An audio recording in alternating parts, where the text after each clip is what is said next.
Assalamualaikum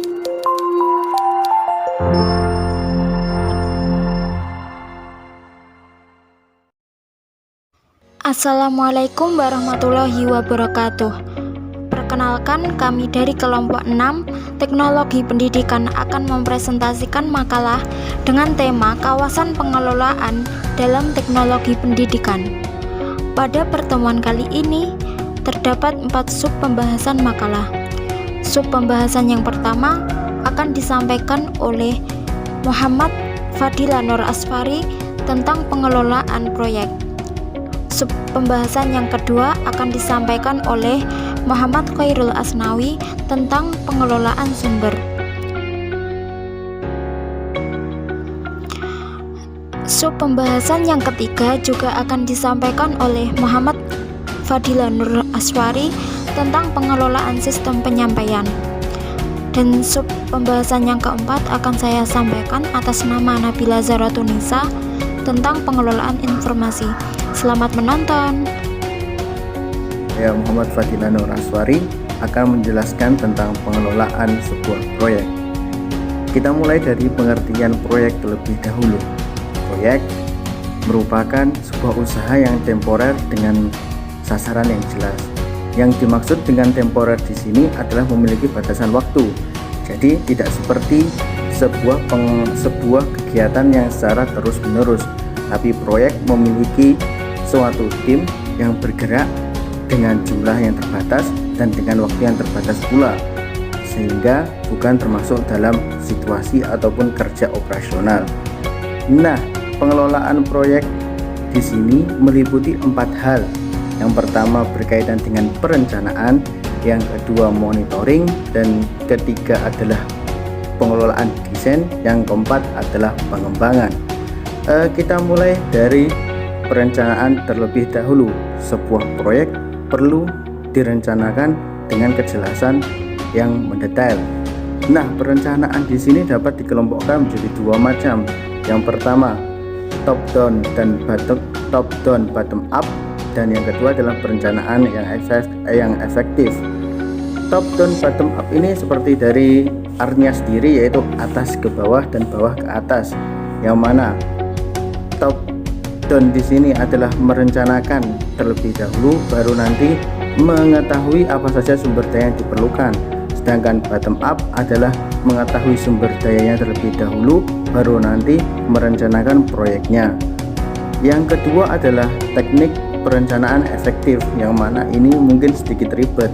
Mengapa demikian? Karena proyek yang dilakukan dengan perencanaan efektif itu lebih memakan waktu untuk research dan pembahasan yang mendetail, karena perlunya masuknya para stakeholder sehingga menentukan jalannya proyek, sehingga perlu pembicaraan mendetail, perlu pembicaraan lagi. Tapi dibalik dengan kerumitannya tersebut, maka kejelasan proyek itu akan sangat jelas, sehingga jika terjadi apa-apa semuanya pun dapat bertanggung jawab. Pengelolaan proyek yang pertama sudah kita bahas, yakni perencanaan. Yang kedua adalah monitoring. Monitoring ini mungkin lebih kita kenal dengan istilah pemantauan, yang mana tugasnya adalah memantau jalannya proyek, mengecek, kemudian melihat, dan tugas utamanya sebenarnya itu adalah mengetahui masalah apa yang terjadi pada proyek, sehingga nanti dapat mencari solusi terbaik untuk bisa dilaksanakan. Manfaat monitoring ini sebenarnya yang mendapat manfaat paling besar adalah 2 orang, yakni penanggung jawab proyek dan penanggung jawab stakeholder, yang mana dengan monitoring mereka dapat memantau bagaimana kerjanya dan bagaimana target yang dibebankan, apakah sesuai, apakah tidak. Yang ketiga adalah pengelolaan desain. Nah, desain ini bukan seperti desainer pada umumnya yang merancang baju seperti itu, tidak demikian. Tapi desain di sini lebih seperti mengelola perangkat pembelajaran. Karena mengapa? Karena ini teknologi pendidikan. Jadi desain yang dimaksud adalah seperti perangkat pembelajaran. Nah, pengelolaan desain di sini lebih menitik beratkan apakah sebuah perangkat pembelajaran nantinya akan dibuat itu cocok tidak dengan target yang ditetapkan, Semisal perangkat pembelajaran siswa SD, SMP, dan SMA tentu saja berbeda. Yang keempat, yang terakhir adalah pengembangan. Sebuah proyek yang telah selesai bukan berarti sudah selesai semuanya, bukan, tapi perlu pengembangan lagi. Nah, pengembangan di sini dimaksudkan untuk penyempurnaan sebuah proyek tersebut sehingga tidak terjadi hal-hal yang tidak diinginkan. Mohon maaf, bukan hal yang tidak diinginkan. Pengembangan di sini lebih seperti merawat, yang mana untuk menjadi lebih baik kembali. Saya Muhammad Korul Asnawi. Saya akan mempresentasikan tentang pengelolaan sumber. Kawasan pengelolaan teknologi pendidikan yang kedua adalah pengelolaan sumber. Pengelolaan sumber ini meliputi perencanaan, pemantauan, dan pengendalian sistem pendukung serta pelayanan sumber. Pengelolaan sumber ini memiliki arti yang sangat penting karena dapat mengatur pengendalian akses. Pengertian sumber yang dikelola yaitu meliputi personil, bahan baku, waktu, keuangan, fasilitas baik dari sarana maupun prasarana, dan yang terakhir sumber pembelajaran. Sumber pembelajaran ini juga mencakup semua teknologi yang telah dijelaskan oleh kawasan pengembangan. Mengelola sumber daya berkaitan erat dengan pengelolaan sistem penyampaian dan pengelolaan informasi. Pengelolaan sistem penyampaian dan pengelolaan informasi termasuk yang ada di dalamnya kombinasi dari media dan metode penggunaan yang digunakan untuk menyajikan informasi pembelajaran bagi siswa. Mengelola sumber daya juga mencakup pengelolaan sumber teknologi informasi yang dipraktekkan untuk memastikan bahwa teknologi infrastruktur organisasi benar disesuaikan dengan kebutuhan organisasi itu dan tetap up to date dengan biaya yang masuk akal. Sekolah dan organisasi media center juga membutuhkan tingkat pengelolaan. Sumber daya dipahami untuk alat, bahan, perangkat, pengaturan, serta orang-orang yang berinteraksi dengan peserta didik untuk memecahkan masalah kinerja dan belajar. Kedua sumber daya tersebut khususnya adalah sumber daya teknologi dan bagaimana sumber daya tersebut dapat digunakan dengan tepat sasaran sekaligus berfungsi untuk membedakan apa yang dilakukan oleh teknologi pendidikan dari upaya yang serupa dalam bidang yang lain. Meskipun dalam objek teknologi pendidikan ini telah bergeser selama kurun waktu yang lama, teknologi pendidikan telah menjadikan fungsi yang penting dalam pendidikan sejak lapangan dimulai sejak tahun 1920-an. Dalam pernyataan formal pertama, teknologi dipandang perlu untuk mengendalikan berbagai produk serta untuk memproses apa yang di dalam pendidikan.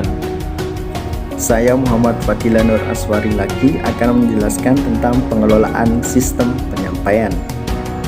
Pertama, apa sih yang dimaksud dengan pengelolaan sistem penyampaian? Pengelolaan sistem penyampaian di sini lebih berkaitan dengan produk. Apa yang dimaksud dengan produk? Produk ini lebih seperti penyediaan terhadap prosedur-prosedur yang dilakukan saat pembelajaran. Misalnya saja, pengelolaan sistem penyampaian ini lebih seperti semacam mengadakan workshop, yang mana tujuannya itu membuat para guru itu ketika menyampaikan materi kepada para siswanya lebih memahami dengan perangkat-perangkat yang telah disediakan. Mungkin agak bingung, jadi untuk lebih memudahkannya lagi kita akan berikan sebuah contoh. Misalnya saja ketika pelaksanaan UNBK akan pertama kali pelaksanaan UNBK, di mana hal tersebut masih baru. Nah, tugas pengelolaan sistem penyampaian di sini adalah memberikan instruksi ataupun aturan mengenai perangkat lunak atau keras yang harus digunakan, yang mana sesuai standar, dan kemudian panduan ataupun pedoman bagi user maupun server bagi setiap sekolah, yang mana ketika ada persoalan seperti jaringannya down ataupun servernya kurang bagus, itu tim instruktur dari sekolahan mampu untuk mengatasinya. Tidak apa-apa dari pusat, tidak apa-apa dari provinsi, tidak apa-apa dari kabupaten. Nah, sekarang sudah sedikit paham kan pengelolaan sistem penyampaian itu bagaimana? Pengelolaan sistem penyampaian itu lebih berkaitan dengan standarisasi. Untuk apa? Untuk dilakukannya sebuah kelancaran penyampaian sebuah mata pelajaran ataupun mungkin hal-hal baru yang program-program baru yang dicanangkan oleh pemerintah. Nah, pengelolaan sistem penyampaian ini sangat erat kaitannya dengan pengelolaan sumber, sehingga diperlukan sinergi untuk menjadi lebih baik. Untuk selanjutnya adalah pengelolaan informasi. Kawasan pengelolaan informasi teknologi pendidikan yang terakhir adalah pengelolaan informasi. Pengelolaan informasi adalah sebuah perencanaan, pengendalian, serta pemantauan cara penyimpanan, pemindahan, ataupun pengiriman serta pemrosesan suatu informasi dalam rangka menyediakan sumber aktivitas untuk belajar para siswa-siswi. Pada kawasan pengelolaan informasi ini sangatlah penting untuk memberikan jalan masuk dan keakraban pengguna. Pengelolaan informasi ini menjadi penting karena terletak pada potensinya untuk mengadakan perubahan yang cukup mendasar dalam suatu bidang kurikulum dan aplikasi desain untuk kegiatan pembelajaran. Pengelolaan sistem penyimpanan informasi ini bertujuan untuk mengadakan pembelajaran tetap yang merupakan semua itu menjadi komponen penting dari teknologi pendidikan. Peranan para teknologi pendidikan memiliki konsep mengendalikan di masa mendatang, bukan hanya meliputi penggunaan teknologi, akan tetapi juga berkembang ke arah pengelolaan sumber daya manusia dan perancangan berdasarkan strategi. Meskipun mayoritas peninjauan pengelolaan bersumber dari sudut pandang perekayasan, teori perubahan serta teori motivasi yang berfokus pada pendekatan humanistik juga akan mengalami pertumbuhan dan perkembangan. Mengenai hal ini, adapun pemanfaatan teknologi informasi untuk pembelajaran pendidikan agama Islam. Hal ini dapat dikategorikan menjadi 3 fungsi, yakni yang pertama, media pembelajaran klasikal atau yang disebut pembelajaran mandiri. Antara lain adalah pemutaran film dan CD interaktif. Yang kedua, teknologi informasi yang dimanfaatkan untuk alat bantu pembelajaran, yaitu memanfaatkan perangkat lunak atau software komputer untuk pembelajaran pendidikan agama Islam. Yang ketiga, teknologi informasi yang berhubungan dengan sumber belajar dalam bentuk internet dengan segala unsurnya. Dalam perkara ini, teknologi informasi sungguh memberi faedah yang cukup besar bagi kita semua, yakni para siswa menjadi mudah dalam menerima pelajaran. Disadari ataupun tidak disadari, dengan adanya teknologi informasi atau sarana komunikasi dalam pembelajaran siswa akan lebih tertarik daripada dibandingkan yang tidak menggunakan teknologi ataupun media. Akan tetapi jika seorang pendidik belum bisa memberikan manfaat yang baik, seperti contoh gagap teknologi atau disebut dengan tidak bisa menggunakan media, maka itu akan memberi kesan tersendiri terhadap dirinya. Sekian dari kelompok kami. Jika ada salah kata ataupun kekurangan, itu dari kami sendiri, karena kelebihan hanya milik Allah SWT. Akhiran, billahi taufiq wal hidayah, waridho wal inayah. Wassalamualaikum warahmatullahi wabarakatuh.